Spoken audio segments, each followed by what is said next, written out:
محترم علماء کرام، معززین علاقہ، برادران اسلام، برادران طریقت، برادران محبت، آج کی یہ نور مدامہ سعادت افروز محفل تکمیل قرآن، ختم قرآن کے حوالے سے انعقاد پذیر ہے۔ آج 29ویں شب ہے ماہ رمضان المبارک کی اور طاق رات ہے، اور آپ جانتے ہیں کہ طاق رات کتنی اہم رات ہوتی ہے۔ اب اس پورے سال میں یہ ہمارے پاس آخری موقع ہے، اور سال کے بعد پھر یہ موقع ہمیں نصیب ہوگا۔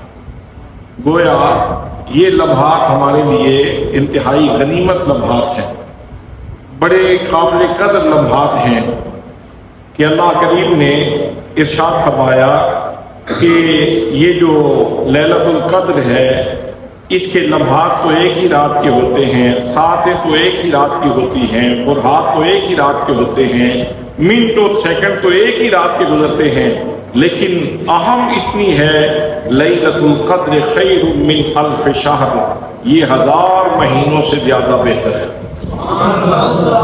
اگر کوئی بندہ اس ایک رات میں اللہ کریم کی بارگاہ میں عبادت کر لے، ریاضت کر لے، تو اس کی ایک رات نہیں لکھی جاتی بلکہ 1000 مہینوں سے زیادہ کا اس کو عبادت گزار لکھا جاتا ہے۔ سو اس لحاظ سے آپ اطمینان کے ساتھ تشریف رکھیں، اس لیے کہ اس سال میں یہ آخری موقع ہے، پھر سال کے بعد یہ موقع ہمیں نصیب ہوگا۔ آج الحمدللہ الحمدللہ الحمدللہ دارالعلوم محمدیہ غوثیہ تحفیظ القرآن میاں چک کے اس نوخیز مدرسہ کے پہلے حافظ قرآن جناب حافظ محمد عمر صاحب نے قرآن مقدس حفظ کیا، اور پھر آپ لوگوں کو سنا بھی دیا۔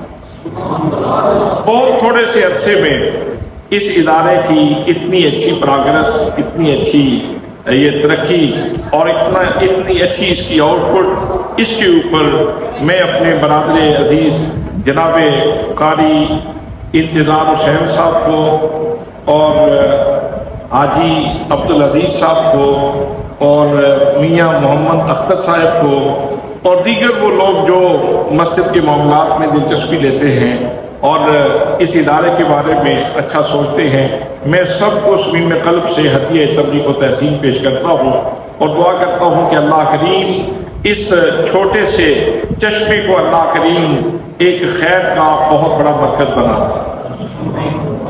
آج اللہ کے فضل سے 4 حفاظ نے قرآن پاک سنا دیا تھوڑے سے عرصے کے اندر۔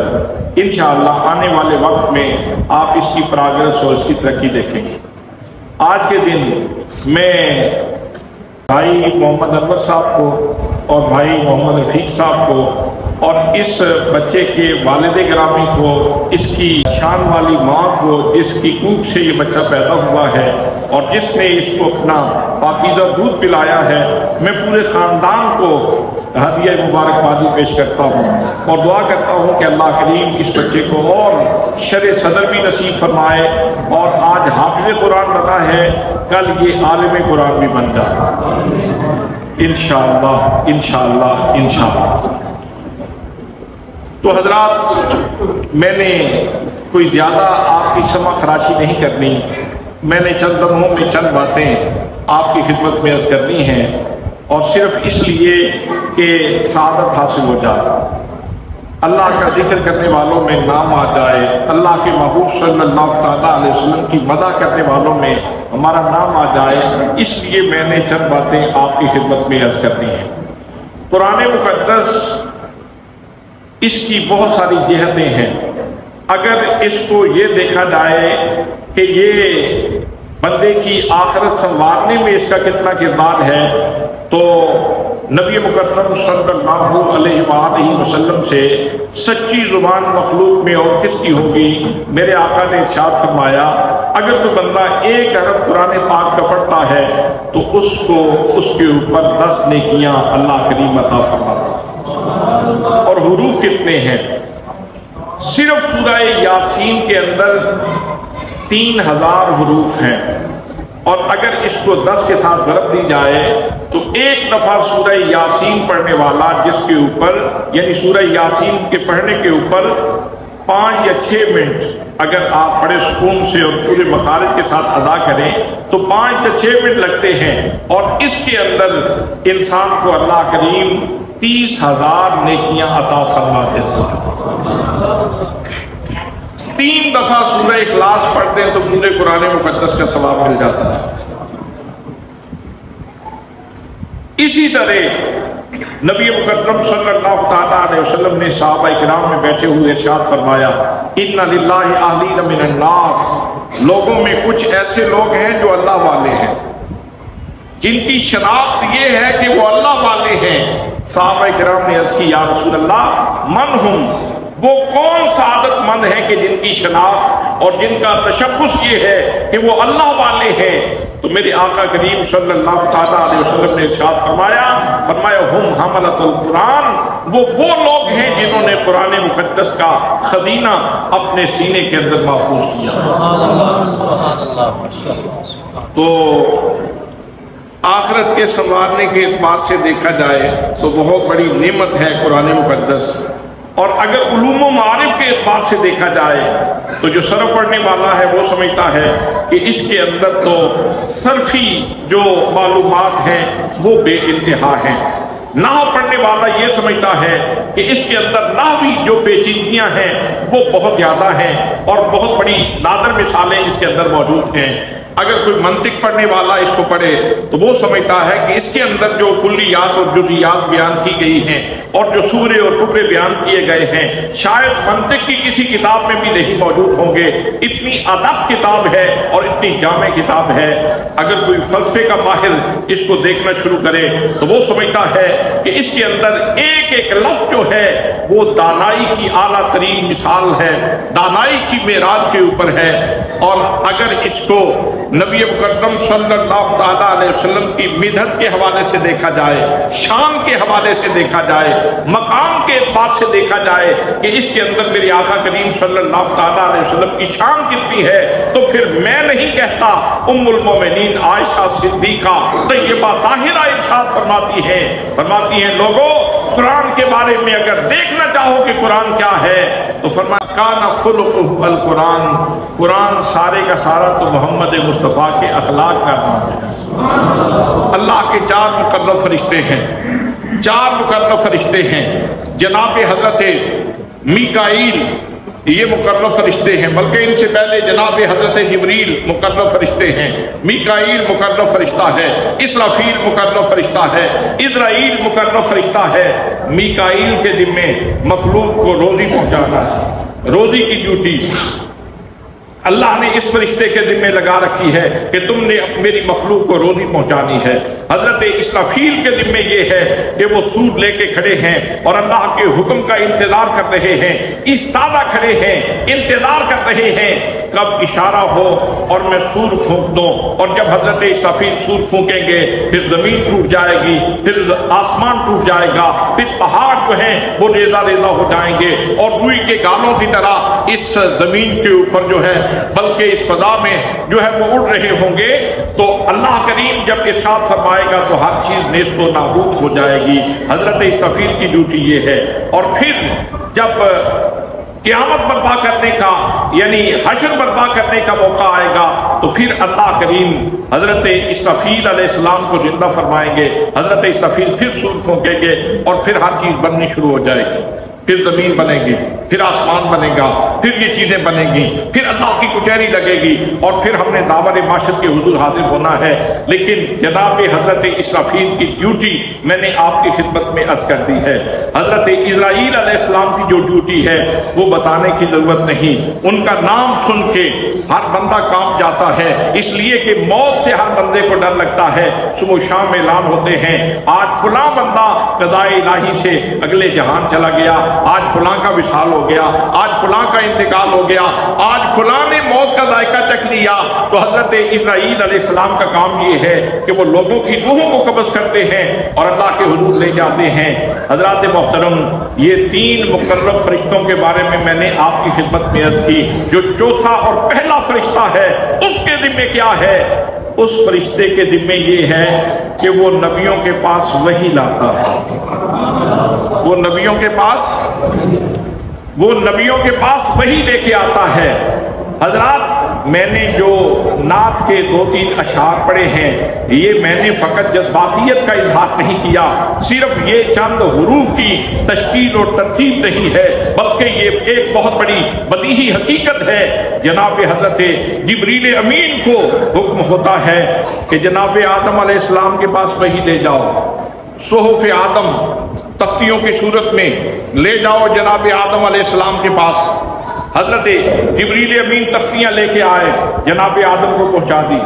ایک ہی دفعہ جناب حضرت نوح علیہ السلام کے پاس وحی لانی تھی، صحیفے لانے تھے، ایک ہی دفعہ تختیوں کی صورت میں سارے صحیفے لا کے پیش کر دیے۔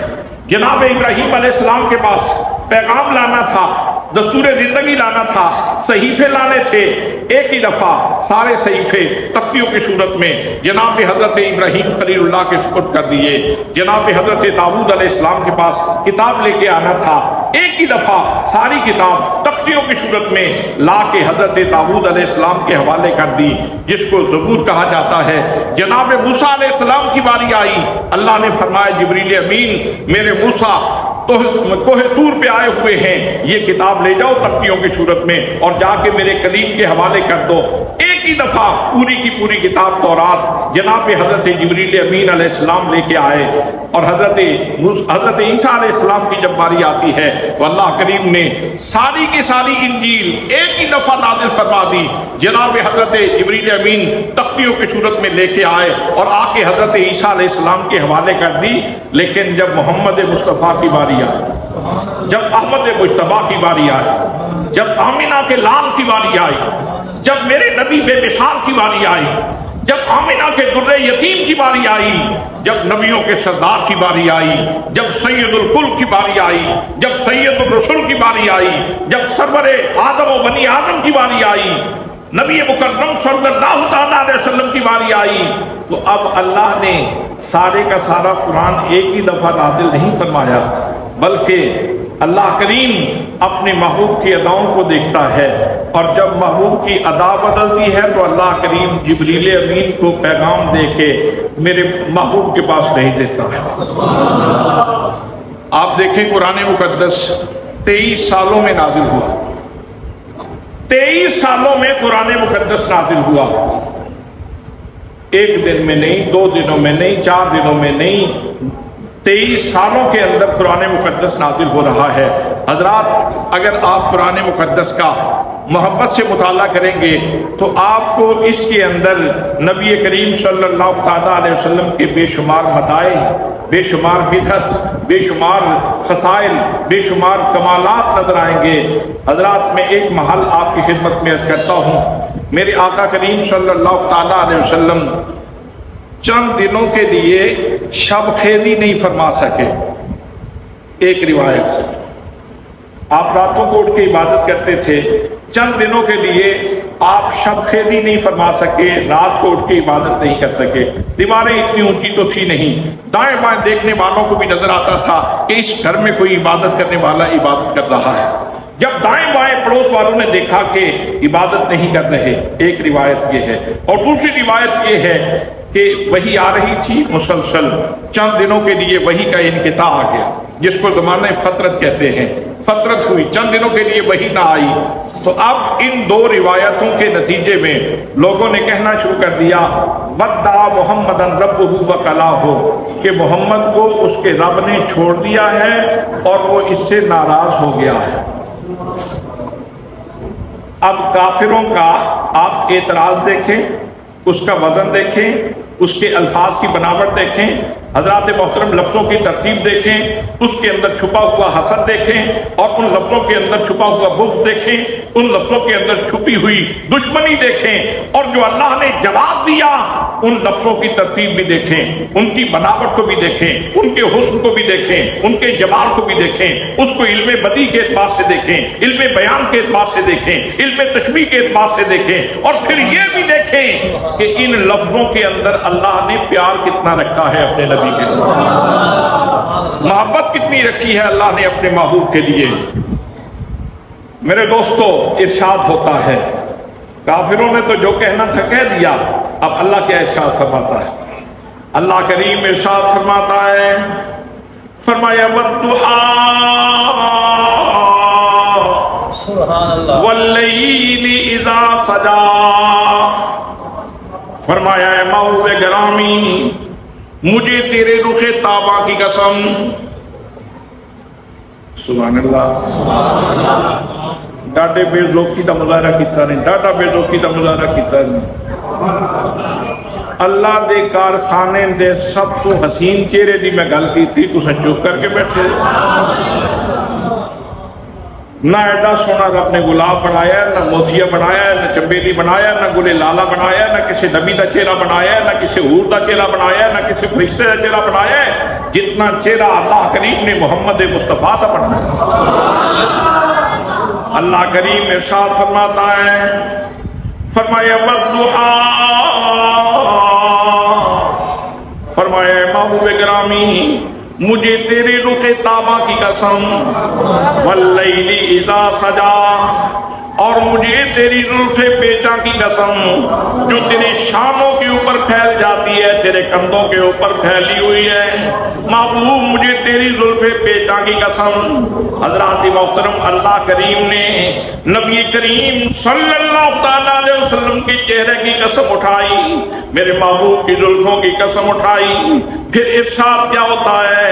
فرمایا والضحیٰ واللیل اذا سجا ما ودعک ربک وما قلی۔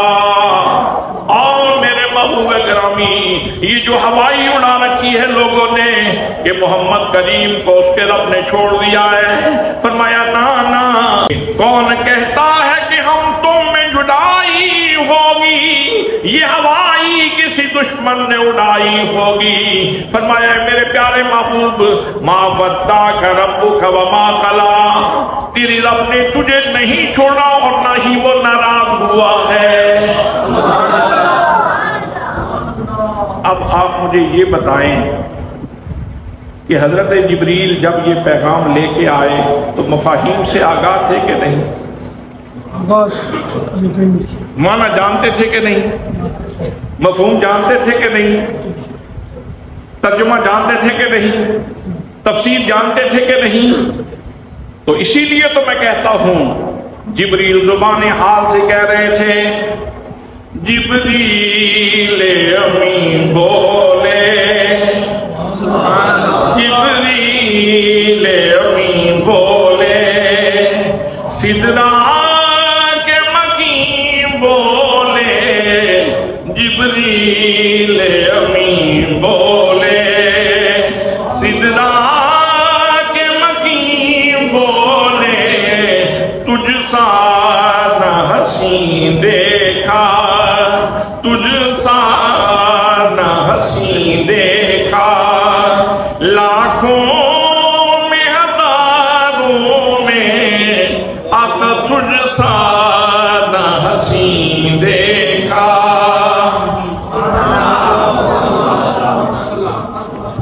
ما ودعک ربک وما قلی، تیرے رب نے تجھے نہیں چھوڑا اور نہ ہی وہ ناراض ہوا ہے۔ حضرات اگلا جملہ سنیے، فرمایا وَلَلْآخِرَةُ خَيْرٌ لَكَ مِنَ الْأُولَىٰ، فرمایا او میرے محبوب گرامی تیری ہر آنے والی گھڑی پہلی گھڑی سے بہتر ہوگی، ہر آنے والا لمحہ پہلے لمحے سے بہتر ہوگا۔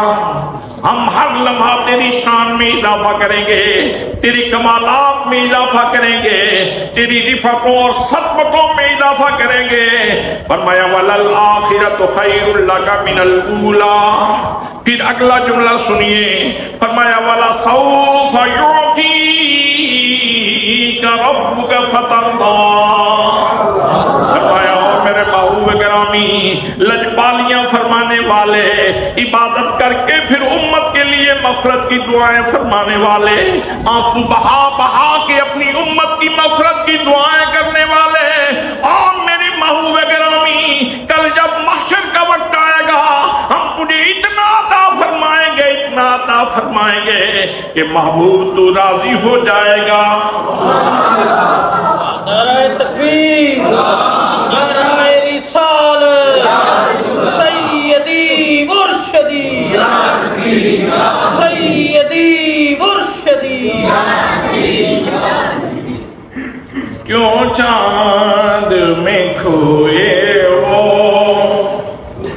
کیوں چاند میں کھوئے ہو، الٹے وہ ستاروں میں آقا کو میرے ڈھونڈو، آقا کو میرے ڈھونڈو، قرآن کے بابوں میں آقا کو میرے ڈھونڈو۔ پھر نبی کریم صلی اللہ علیہ وسلم نے اس کی تشریح فرما دی، فرمایا اور لوگوں سن لو، جب معاشر کا دن ہوگا، نفسا نفسی کا عالم ہوگا، قرآن مقدس نے بھی اس کو بیان کیا، فرمایا یوم یفر المرء من اخیہ وامہ وابیہ، وہ دن اتنا اندوہناک اور وحشتناک دن ہوگا کہ جس دن بھائی بھائی سے دور بھاگ رہا ہے۔ آج دنیا میں کندھے سے کندھا لگا کے کھڑا ہو جانے والا بندہ اور دشمنوں کو چیلنج کرنے والا، کل قیامت والے دن اپنے بھائی سے دور بھاگے گا۔ یوم یفر المرء من اخیہ وامہ وابیہ، اپنی ماں سے بھی دور بھاگے گا اور اپنے باپ سے بھی دور بھاگے گا، وصاحبتہ وبنیہ، اور اپنی اہلیہ سے بیوی سے بھی دور بھاگے گا اور اپنے بیٹوں سے بھی دور بھاگے گا۔ اس وقت نفسا نفسی کا عالم ہوگا، ہر بندے کو اپنی پڑی ہوئی ہوگی، سورج سوا نیزے کے اوپر ہوگا، زمین تانبے کی طرح تپی ہوئی ہوگی، لوگ پسینے میں شرابور ہوں گے۔ اس ہنگام لوگ سوچیں گے کوئی سبیل تو بنے، یار کوئی حساب کتاب ہونا ہے تو وہی ہو جائے، کم از کم اس مصیبت سے تو نکلیں جس کیفیت میں ہم پڑے ہوئے ہیں۔ تو پھر لوگ جائیں گے، لوگوں کے ذہنوں میں یہ بات ڈالی جائے گی تو وہ جائیں گے حضرت آدم علیہ السلام کے پاس، جا کے کہیں گے انت ابو الناس، انت ابو البشر، آپ انسانیت کے باپ ہیں، مہربانی فرما دیں۔ آپ فرمائیں گے اذهبوا الی غیری، آج کسی اور کے پاس جاؤ۔ جناب سیدنا نوح علیہ السلام کے پاس آئے، جواب ملا اذهبوا الی غیری۔ جناب ابراہیم علیہ السلام کے پاس آئیں گے، آپ بھی فرمائیں گے اذهبوا الی غیری۔ جناب موسیٰ کلیم اللہ علیہ السلام کے پاس آئیں گے، آپ بھی فرمائیں گے اذهبوا الی غیری۔ جناب عیسیٰ علیہ السلام کے پاس آئیں گے، جناب عیسیٰ علیہ السلام فرمائیں گے اور در کی ٹھوکریں کھانے والوں، آج میں تو کچھ نہیں کروں گا، لیکن میں تمہیں شخصیت بتا دیتا ہوں جس نے تمہارا دامن تھامنا ہے اور جس نے تمہارے اوپر کرم کرنا ہے، جہاں جا کے تمہاری داد رسی فریاد رسی ہو جائے گی، وہ شخصیت محمد مصطفیٰ صلی اللہ علیہ وسلم موجود ہے۔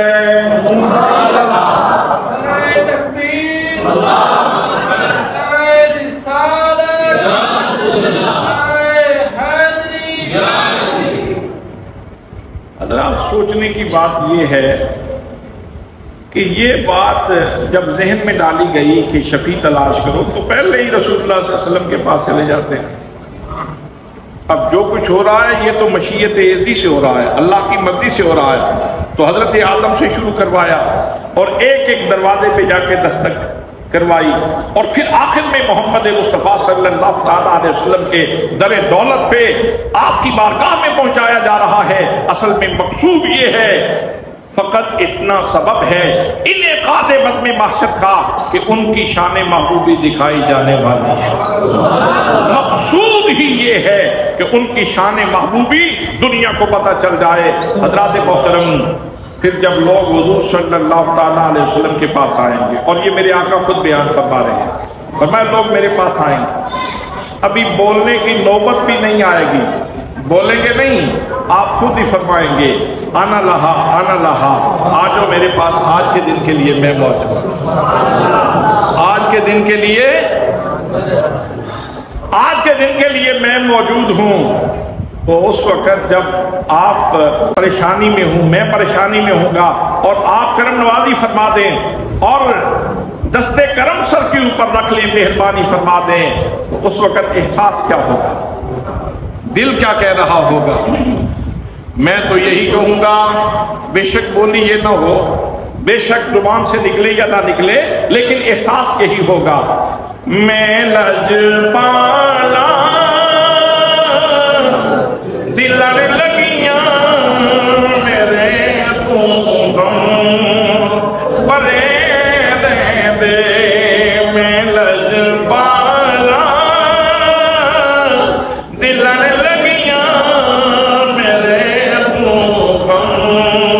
پرے دے دے، میری آسان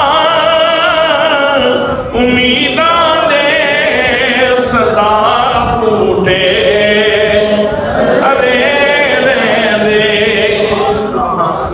آپ فرماتے ہیں پھر لوگ میرے پاس آئیں گے تو میں سر سجدے میں رکھوں گا، میں سر سجدے میں رکھوں گا،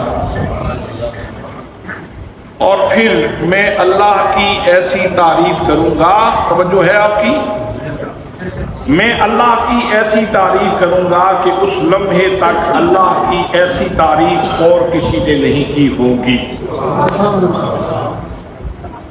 اب یہاں سوچنے کی بات یہ ہے کہ اللہ کی تعریف کون کون کیسے کیسے کہاں کہاں اور کس کس انداز میں کرتا ہے؟ کون کون اللہ کی تعریف کرتا ہے، کیسے کیسے اللہ کی تعریف کرتا ہے، کس کس انداز میں اللہ کی تعریف ہوتی ہے؟ اگر جامع انداز میں ایک مسئلہ حل کرنے کے لیے قرآن مقدس سے بات پوچھ لی جائے تو قرآن کہتا ہے وَإِن مِّن شَيْءٍ إِلَّا يُسَبِّحُ بِحَمْدِهِ، اس کائنات میں کوئی چیز ایسی نہیں جو اللہ کی حمد نہ بیان کر رہی،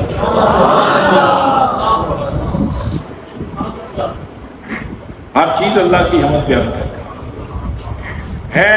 ذکر تیرا گلشن گلشن سبحان اللہ سبحان اللہ، ہے ذکر تیرا گلشن گلشن سبحان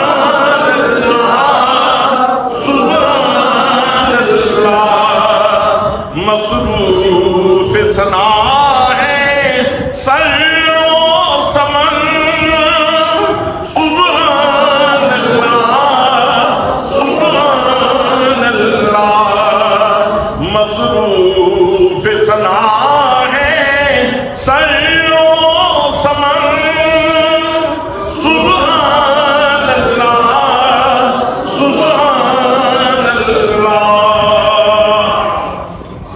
تو ہر چیز اللہ کی تسبیح بیان کر رہی ہے۔ اب سوچنے کی بات یہ ہے کہ یہ ارشاد اس وقت ہوگا، یہ ارشاد آپ فرماتے ہیں کہ اس وقت تک کسی بندے نے اللہ کی ایسی تعریف نہیں کی ہوگی جیسی میں تعریف کروں گا، جیسی میں تعریف کروں گا۔ اس کا مطلب یہ ہوا کہ اس لمحے تک جس جس چیز نے اللہ کی جس انداز میں تعریف کی ہوگی، اللہ کی مہربانی سے اللہ کے رسول کو اس کا علم ہے، آج ہی علم ہے، آج ہی علم ہے۔ یہی وہ علم ہے علم لدنی جس کو کہتے ہیں، اور یہی وہ غیب ہے علم غیب سنی جس کو کہتے ہیں۔ آج ہی بتا دیا کہ اس ہنگام تک، اس لمحے تک، اس برہے تک جو جس نے تعریف کی ہوگی میں اس سے منفرد تعریف کروں گا، ایسی تعریف اور کسی نے نہیں کی ہوگی۔ تو پھر میرا رب فرمائے گا ارفع راسک یا محمد، اپنا سر انور اٹھا لو، اے محمد، محمد کا معنی کیا ہے؟ الذی یحمد حمدا بعد حمد مرۃ بعد مرہ، وہ ہستی جس کی بار بار تعریف کی جائے، بار بار تعریف کی جائے، اس کو محمد کہا جاتا ہے۔ یا دوسرے لفظوں میں محمد کا معنی یہ ہے کل جامع لصفات الخیر، جو ساری صفات خیر کا جامع ہو، جس کے اندر ہر خوبی موجود ہو، اس کو محمد کہا جاتا ہے۔ تو پھر اس کا معنی یہ بنتا ہے، اللہ میدان محشر میں اپنے محبوب سے ارشاد فرمائے گا، او سراپا زیبائی و دلبری، اپنا سر اٹھاؤ۔ او میرے محبوب سراپا جمال و کمال، ذرا سر انور اٹھا لو۔ ارفع راسک یا محمد، سل توتا، مانگنا تمہارا کام ہے، دینا میرا کام ہے۔ وشفا تشفا، محبوب شفاعت کرنا تمہارا کام ہے اور شفاعت قبول کرنا یہ میرا کام ہے۔ تم شفاعت کرتے جاؤ، میں شفاعت قبول کرتا چلا جاؤں گا۔ حضرات محترم، تو حضور صلی اللہ تعالیٰ علیہ وسلم ارشاد فرماتے ہیں کہ پھر میری شفاعت سے حساب و کتاب شروع ہوگا، اور یہ وہ شفاعت کبریٰ کا منصب ہے، شفاعت عظمیٰ کا منصب ہے، جس کی وجہ سے تمام لوگوں کے حساب کتاب شروع ہوں گے، اور اس میں ساری امتیں شامل ہیں۔ پھر اس کے بعد آگے جا کے جزوی جو ہے وہ شفاعت شروع ہوتی ہے، اور جزوی شفاعت میں پھر آگے اس کے مختلف مدارج اور مختلف مقامات ہیں، اور پھر اس میں میرے آقا کریم صلی اللہ تعالیٰ علیہ وسلم نے یہ بھی ارشاد فرمایا کہ جس بندے کے سینے میں قرآن ہوگا وہ بھی اپنے خاندان کے 10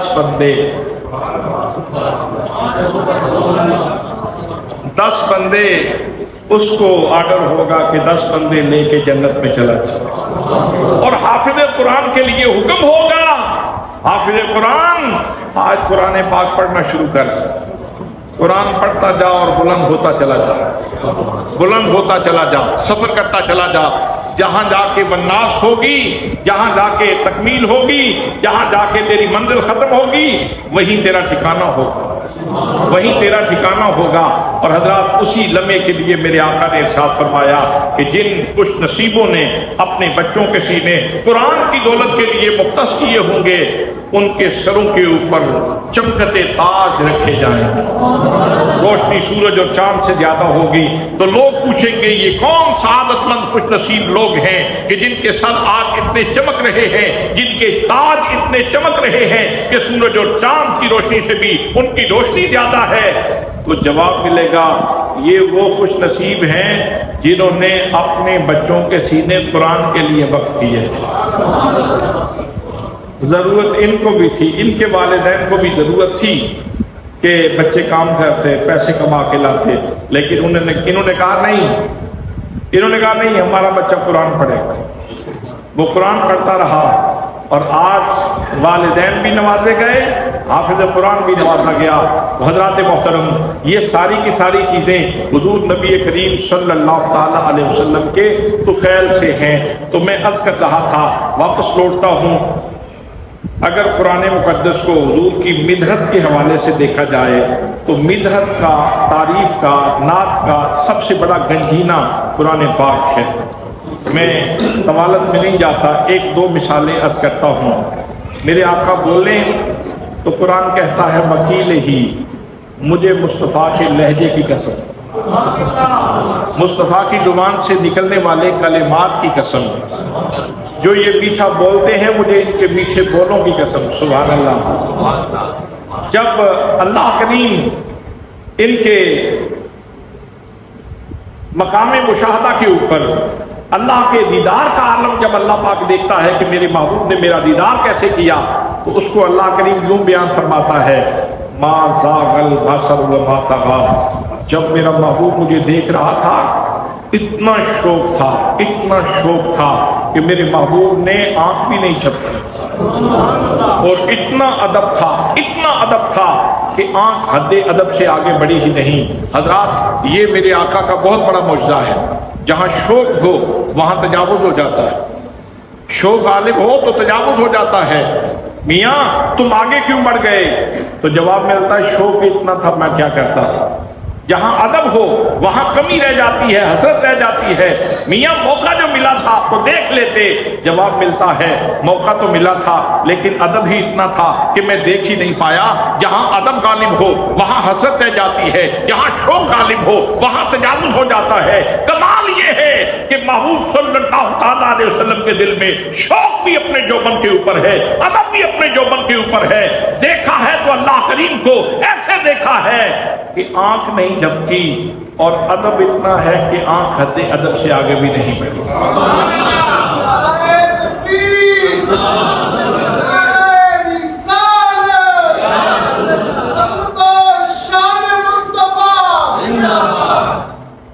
کیوں چاند میں کھوئے ہو, کیوں چاند میں کھوئے ہو, الجھے ہو ستاروں میں, آقا کو میرے ڈھونڈو, آقا کو میرے ڈھونڈو. قرآن کی باغوں میں آقا کو میرے ڈھونڈو. جبریل امی بولے, سدرا کے مکی بولے, تجھ سا نہ حسین دیکھا, تجھ سا نہ حسین دیکھا.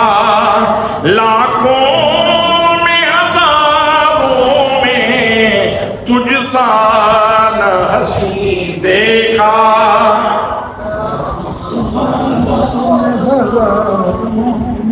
اچھا, ایک مقام پہ جب میرے آقا کریم صلی اللہ تعالیٰ علیہ وسلم قرآن مقدس نازل ہوتا ہے تو ظاہر ہے جتنی بڑی شخصیت ہوتی ہے اتنا احساس ذمہ داری بھی زیادہ ہوتا ہے. تو آپ جلدی جلدی یاد فرماتے ہیں. تو ارشاد فرمایا, اب زبان مصطفیٰ کا ذکر قرآن میں فرمایا, لا تحرک لسانہ کا لتعجل بہ ان علینا جمعہ. محبوب یہ جب قرآن پاک نازل ہوتا ہے تو آپ زبان ہلاتے ہیں تیزی سے جلدی یاد ہو جائے, تو آپ کو تکلیف کرنے کی ضرورت نہیں, ہم آپ کے سینے میں محفوظ کر دیں گے, ہم آپ کے سینے میں محفوظ کر دیں گے, تمہیں زبان ہلانے کی ضرورت نہیں ہے.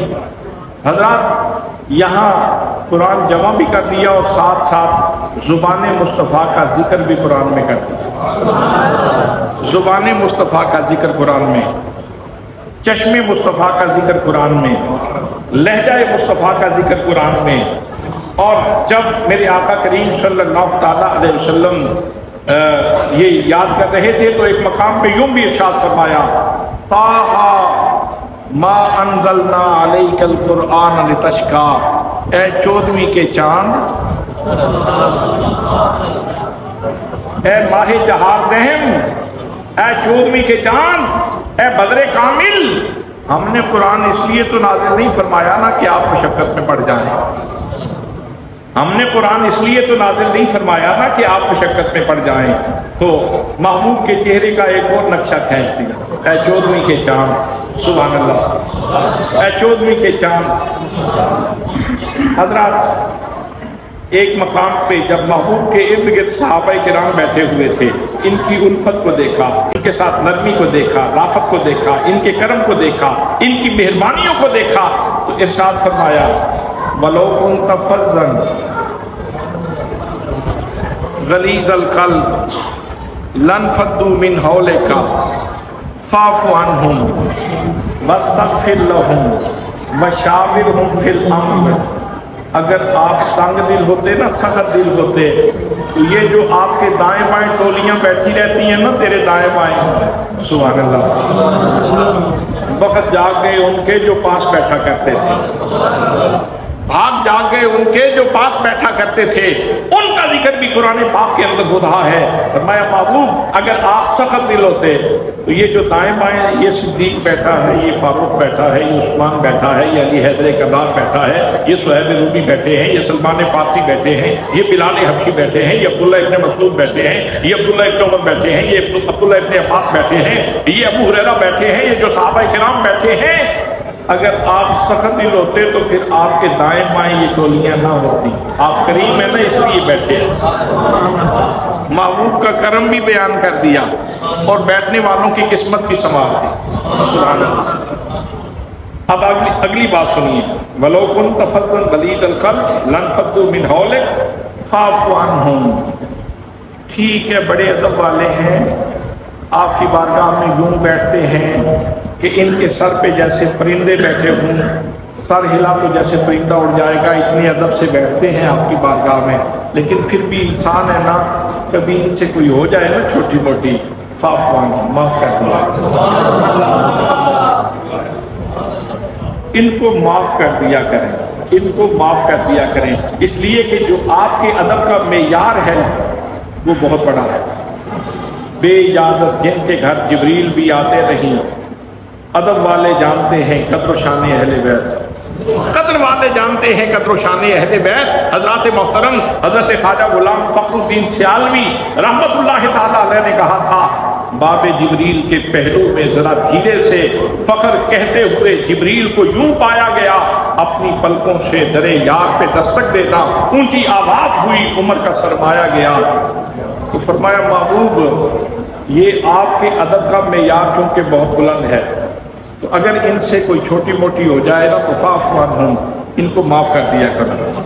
اچھا اس سے اگلا جملہ سنیے.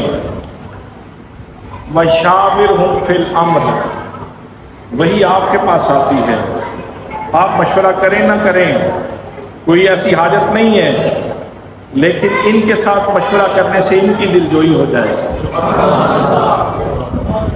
ان کے ساتھ مشورہ کرنے سے ان کی دلجوئی ہو جائے گی, تیری سنت بن جائے گی. بعد والوں کے لیے یہ ایک سلسلہ قائم ہو جائے گا کہ کیا قائد نے اپنے لوگوں کے ساتھ مشاورت کیسے کرنی ہے, یہ مشاورت کی سنت بھی قائم ہو جائے گی, ان کا مرال بھی اب ہو جائے گا اور ان کی دلجوئی بھی ہو جائے گی.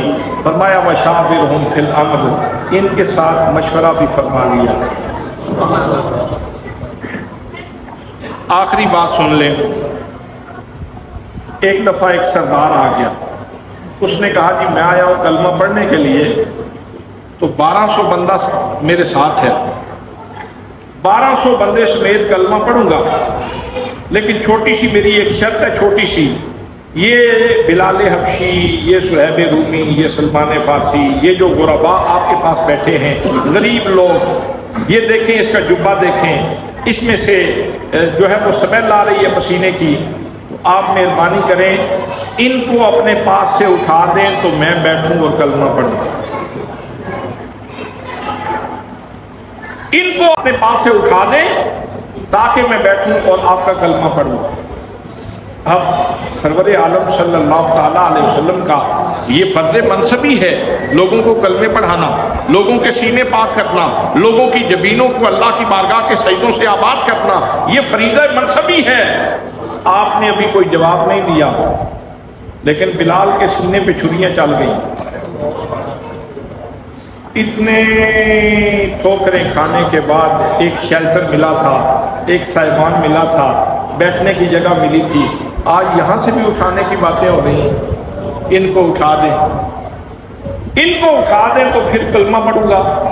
آج ہمارے اٹھانے کی باتیں شروع ہو گئی تو بلال کے سینے کے اوپر چھریاں چل گئیں کہ ہمارے اٹھانے کی باتیں ہو رہی ہیں. ابھی میرے آقا نے کوئی جواب نہیں دیا, اللہ نے حضرت جبریل امین کو پیغام دے کے بھیج دیا. فرمایا محبوب وَلَا تَعْدُ إِلَّا كَانْهُمْ, یہ جو 1200 بندے سمیت کلمہ پڑھنے کی باتیں کرتا ہے نا, پڑھتا ہے تو ٹھیک ہے, نہیں پڑھتا تو جائے, لیکن یہ جو غریب بیٹھے ہیں نا تیرے پاس,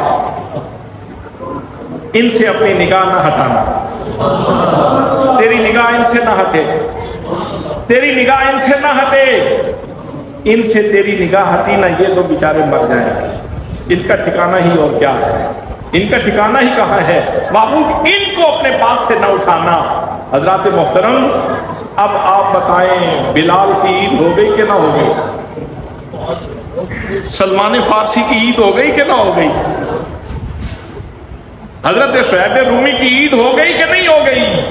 اللہ فرما رہا ہے محبوب نا نا, یہاں میرے مرشد گرامی نواد عصر ضیاء الامت حضرت جسٹس پیر محمد کرم شاہ الازہری رحمۃ اللہ تعالیٰ علیہ فرماتے ہیں ولا تعدو، یہ جو صیغہ ہے یہ مخاطب کا نہیں ہے، یہ واحد مونس غیر کا صیغہ ہے کہ محبوب ارادتاً آپ نگاہ نہیں ہٹائیں گے، یہ آپ کے کرم کے خلاف ہے۔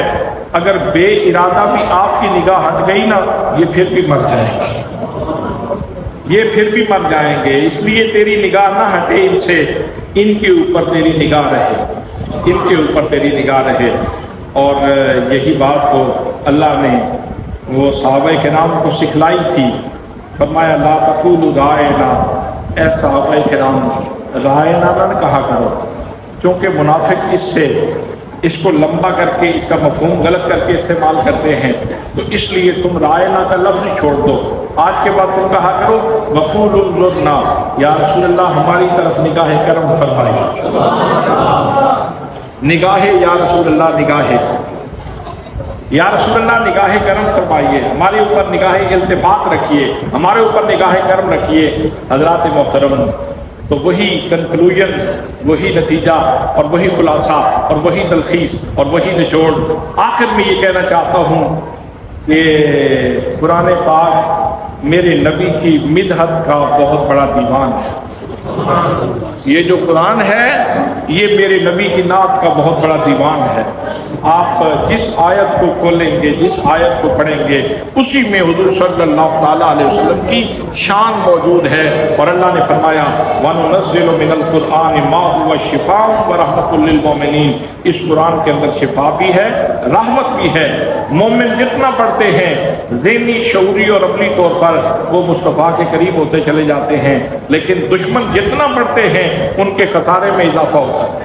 وَلَا يَزِيدُ الظَّالِمِينَ إِلَّا خَسَارًا، ظالم جتنا پڑھتے ہیں ان کو گھاٹا ہوتا ہے، نقصان ہوتا ہے۔ تو دعا ہے کہ اللہ کریم ہمیں ذہنی، شعوری اور عملی طور پر قرآن پاک کے اور صاحب قرآن کے قریب ہونے کی توفیق نصیب فرمائے، عمل کی توفیق نصیب فرمائے۔ آج ہمارے اس بچے نے قرآن پاک سنایا ہے، اللہ کریم اس کو اور سعادتیں اور برکتیں نصیب فرمائے۔ قاری صاحب قبلہ ایک دن میں 7 دفعہ اس بچے سے قرآن پاک سنتا ہے۔ ماہ رمضان میں ایک دن میں 7 دفعہ جو منزل اس نے یہاں پڑھنی ہوتی ہے وہ ایک دن میں 7 دفعہ سنتے ہیں، پھر اس کے بعد یہاں بچے کو مصلی کے اوپر کھڑا کرتے ہیں۔ یہ چھوٹی ریاضت نہیں ہے، بہت بڑی ریاضت ہے۔ تو اللہ کریم ان کا اخلاص اور ان کی محنت بھی قبول فرمائے، اور آنے والے وقت میں اللہ کریم اس چشمہ صافی کو اور برکتوں سے نوازے۔ وما علیہ الا البلاغ المبین۔